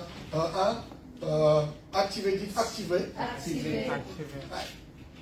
Dites renouveler mon intelligence. Être transformé. Et me revêtir.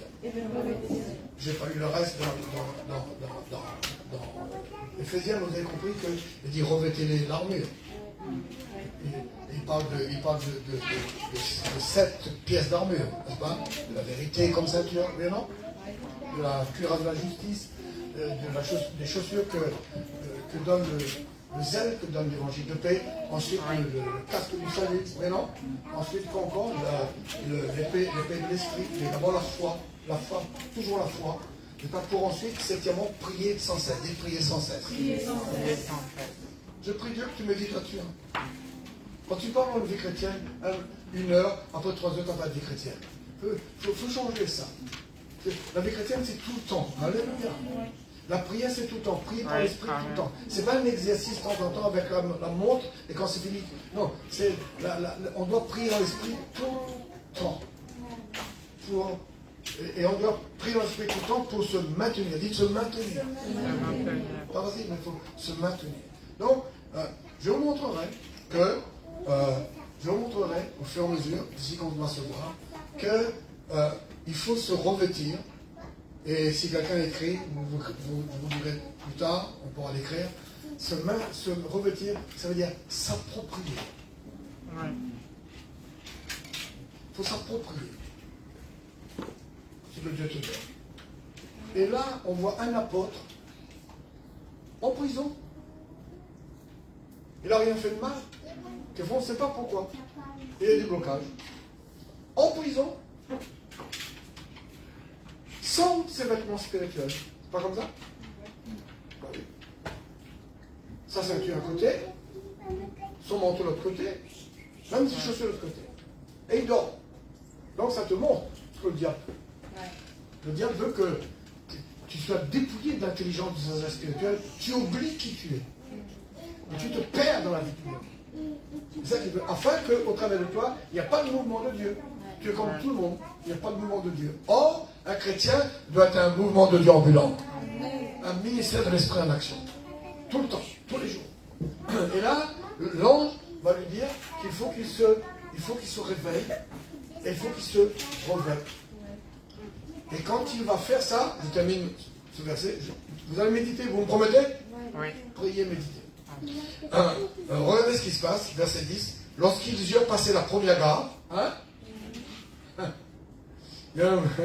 puis la seconde, alléluia, ils arrivaient à la porte de fer qui mène à la ville, qui s'ouvrit d'elle-même. Intéressant ça comme atmosphère. Et aussitôt ils s'avançaient dans une rue, et aussitôt l'ange quitta Pierre. Donc, vous avez remarqué comment Dieu veut travailler avec vous?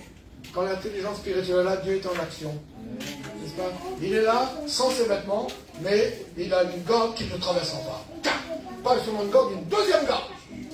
Nous avons des obstacles comme ça dans notre vie que depuis longtemps on ne traverse pas. Des blocages.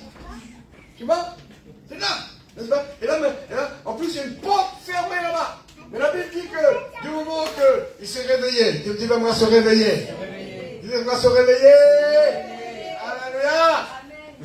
Et qu'il a pris, il s'est revêtu de ses vêtements, qu'est-ce qui se passe? Eh bien, les problèmes sont dissolus. Dissolus, on dit? Se dissout. Se dissolve. Au nom de Jésus, je veux qu'avant que je quitte ici, nos problèmes fléchis les genoux devant toi. Tes situations désastreuses, perdent leur autorité. Amen. Les choses qui sont là, qui pèsent, ça va disparaître dans l'esprit. Et toi, tu ne vas pas lutter contre la chair et le sang. La chair et le sang. Ne va pas lutter contre les gens. Prends sur toi ce renouvellement. Prends sur toi de développer ça. Et les portes vont s'ouvrir d'elles-mêmes. Alléluia. Vous me dites Amen. Et je vous laisse ça pour terminer. C'est pas Pierre qui s'est déshabillé tout seul. C'était un homme sérieux, ça. C'est l'épreuve. C'est les coups qu'il a reçus. Ils l'ont déshabillé pour le frapper. Le diable fait ça. Il veut que tu tombes de ta fermeté. Ce matin, la sœur dit qu'il faut qu'on soit ferme. Il veut que tu tombes de ta fermeté et que tu lâches prise. T'arrêtes de prier dans l'esprit, t'arrêtes de grandir, t'arrêtes de t'intéresser au Seigneur, t'arrêtes de te revêtir, t'arrêtes ce processus de transformation pour gouverner. Et tu es comme ce gars avec le prophète Élie. Tu perds ton côté tranchant, tu perds ta hache. Tu perds ta hache. Et tu es là, tu n'as plus de force dans l'esprit.